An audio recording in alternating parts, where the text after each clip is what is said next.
Over the last few thousand years, we have warped our own history. Our stories of the past have been changed, altered, mistranslated, and completely been misunderstood as we rounded the curve on the precession of the equinox. Modern views of our history account for many things, but completely dismiss many very important pieces in the puzzle. For example, the pyramids of Giza. There is no modern theory that accounts for how these could have been made. Individually, each block cannot be pulled even with 50 men pulling it, let alone drag it for hundreds of miles and then stack them on top of each other 450 feet in the air, in such a precise way that even modern technology can't achieve. Not to mention having it lined up precisely with both Orion's belt, a golden mean, and Fibonacci spiral, and be a primary nodal point of every sacred site on the planet. And that's just one example. Our history is not what we think. In Lesson 11, I said that many things that we've been led to believe to be true simply is not. This has got to be the biggest. The field of archaeology recently saw some monumental discoveries that are rocking the foundation of what we think we know about ourselves. Many ancient cities such as Babylon, Erech, and Akkad that were written about in the Bible and other ancient texts were always thought to be myths because no one could prove they existed. Then, one of them was found. This led to finding another, and then another. Inside one of these cities, archaeologists found thousands of cylindrical clay tablets hidden deep within the earth under this ancient city. The tablets were completely covered in text, written in cuneiform, and tell an ancient story that spans back over hundreds of thousands of years on this planet, describing the history of the earth and the origins of the human race in great detail. Now, the first thing we all want to do is just say that they were making things up. They didn't know the history of Earth, and they were simply creating tales to explain where they came from. However, if this was true, how can we explain how they knew so many things about the universe that would seem impossible to know? Not only did the Dogons know all about the distant planets in the solar system, but so did the Sumerians. They described them all in great detail in these Sumerian records. They also knew about the precession of the equinox. That's a tough one for a historian to understand, because it takes over 2,000 years of continuous observation to actually learn that the Earth has a wobble. The Sumerians had this information from day one of their civilization. A man named Zacharias Sitchin spent a long time transcribing these texts and had put them all together in his books, but many others have also done the same, and the interpretations are always very similar. Not only that, but Thoth has also shared information about this with us, and his account matches the Sumerian records. Adamus and other channelings discuss it as well. If you see all of these records and sources, there is a huge connection between the stories. Now, this story spans back hundreds of thousands of years into our past. It talks about Tiamat and Nibiru, the Nephilim, seeding the human race, Adam and Eve, and the children of Lemuria. This portion of the story is really interesting, but not the most crucial to know. We're not going to be covering this at this time. We are, however, going to be picking up the story at the end of Lemuria, and discussing the events of Atlantis up to present day. What I'm going to tell you is a mix of what these records say, along with what Thoth has told us for some finer details. Please have your own experience while watching this. I'm not going to tell you that this is fact. I am simply saying, decide for yourself.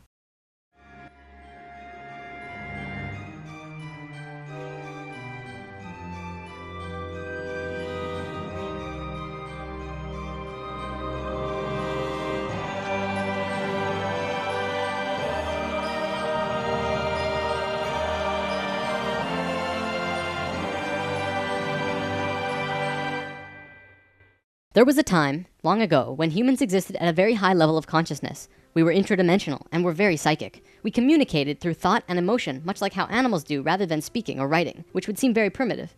We lived primarily on a large string of islands called Lemuria, but there was a consciousness shift. We moved up in consciousness and the islands of Lemuria sank beneath the oceans.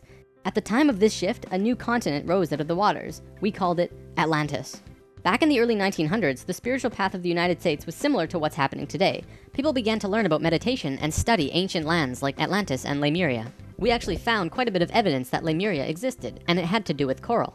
See, the ocean floor does rise and fall. Coral can exist up to 150 feet under the surface of the water. In 1910, the surface of the ocean was probably higher because they were able to see coral rings heading away from Easter Islands for a great distance. These rings were estimated to be found at 1,800 feet, which means that for them to have existed, they would have had to be much higher and sunk slowly. Probably more important, they also found the exact same fauna and flora from the Hawaiian Islands all the way to the Easter Islands. This is a great distance, but if you look at a map, you'll see a long string. That string, according to Thoth, used to run along the western shores of Lemuria. It is only on these islands that have the same flora and fauna. Same trees, bugs, bacteria, everything. Science can only explain this if there were closer land bridges between these islands at one point. Although we were studying this at that time, World War I began soon after, and we lost interest in spirituality and the ancient lands for a very long time. After the sinking of Lemuria and the rising of Atlantis, at first the human race became scattered. We moved to various islands and continents all over the world because we didn't have a home. Yet, We didn't know where to go. At that time, there were about 1,000 humans at a very high consciousness, more than all of the rest. They were called the Nakals. Today, we know them as Ascended Masters. The Nakals began preparing Atlantis to be our new home. They projected their energies across the surface of the continent in the form of the Tree of Life, not with 10 circles, but with 12, an extra on top on the island of Udal, and an extra on the bottom in the water.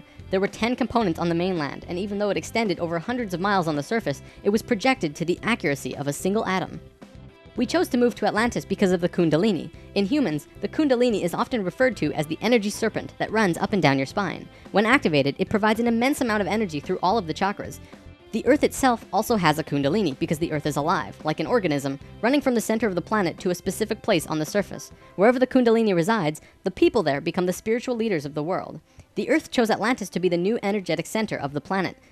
After Atlantis, the Kundalini moved to the mountains of Tibet, which is why the Buddhists were the leaders in pure spirituality for the last 13,000 years. It was a very pure place. It moved again within the last 10 years, but that's a story for another time. If you want to read more, check out the book The Serpent of Light by Drunvalo Melchizedek. Suddenly, in a single day, the Nakals breathed life into the Tree of Life on the surface of Atlantis. This created vortexes of energy rotating out of each and every circle. Once the vortexes were established, the children of Lemuria began to be called forth. Millions upon millions of Lemurians who had settled all across the planet began to be pulled toward Atlantis. A great migration began. However, the Lemurian body of consciousness had only reached the age of 12 as a planetary consciousness. Because we were right-brained, we were a female species, like a 12-year-old girl. And some of our centers weren't working yet. They had worked with these energies, but only mastered 8 of the 10. Each migrating Lemurian was attracted to one of these 8 centers on Atlantis, depending on the nature of the individual. There, they settled and began to build cities. That left 2 vortexes with nobody using them, not a single person. These 2 vortexes were pulling life toward them, and in life, you can't have an empty place. Life will find a way to fill it. Similar to if you were driving along a freeway, following another car, and you drop too far behind, someone will fill the place. That's exactly what happened on Atlantis. Though the Lemurians had only filled 8 of the vortex areas, Mayan records state clearly that there were 10 cities in Atlantis when it fell. You can see these records in the Troano document, which is now located in the British Museum. This document is estimated to be 3,500 years old, and it describes in detail the sinking of Atlantis.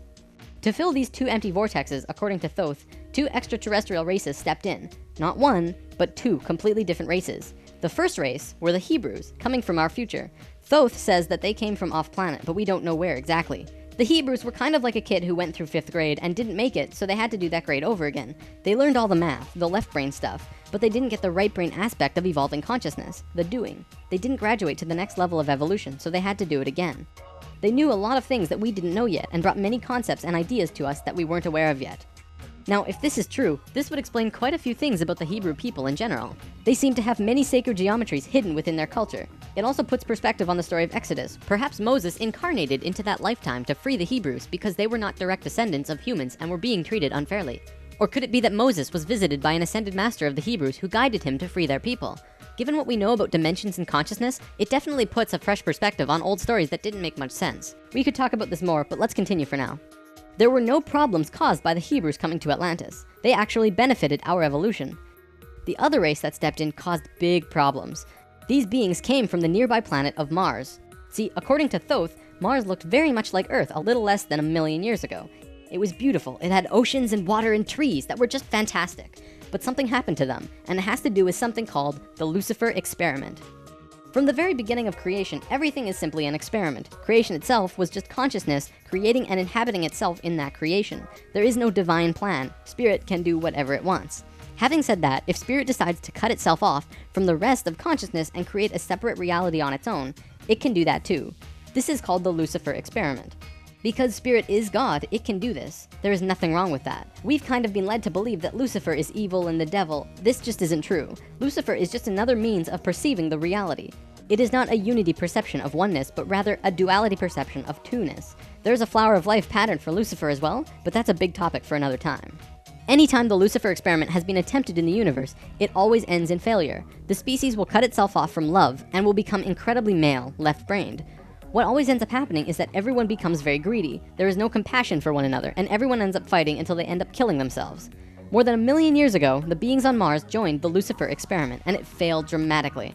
Basically, they cut themselves off from the unity of the universe and created a separate reality. When the Martians severed the love bond, they became pure male, logical beings with no emotions. What happened on Mars was that they ended up fighting. Mars became a battleground. Eventually, it became clear that Mars was not going to survive. They blew their atmosphere away and destroyed the surface of the planet. Nova recently did an episode on planetary magnetics, and they found some interesting things about Mars. The planet didn't have a magnetic system, however the surface was magnetized, implying that at one point it did, but that something happened. Let's move on for now, but I'll link to this Nova special in the comments. Now, we've been discussing the star tetrahedron before, and now I want to give you a brief understanding of the Merkaba. The Merkaba was known in ancient times as the Chariot of Ascension. It is the star tetrahedral energy field around the body. All around the world, there are references to this in ancient texts. When activated to its full potential, the Merkaba, which is both a tool and part of your being, can be used to do the impossible, included but not limited to changing dimensions and traveling through the universe. Before Mars was destroyed, they built huge tetrahedral pyramids, which we've discussed in lesson 10. They built 3, 4, and 5-sided pyramids, eventually building a complex that was able to build a synthetic Merkaba. Remember in lesson 10, I showed you that complex on Mars depicting a star tetrahedron inside of a sphere? That was the remnants of a complex that created the Merkaba. After 1 million years or so, it's been eroded, but the proof is there. Now, because the Martians were severed from the Unity consciousness, they couldn't create a living Merkaba. They simply used it as a tool. They created a synthetic Merkaba to travel in time and find a new home. A small group of Martians tried to get away from Mars before it was destroyed, and that place they found was Earth. About 65,000 years in our past. They saw this little vortex sitting there, just pulling in life with no one in it. They didn't ask permission. Being part of the Lucifer Experiment, they just said, all right, let's do it. And they stepped onto that vortex, and in doing so, they joined and changed our evolutionary path.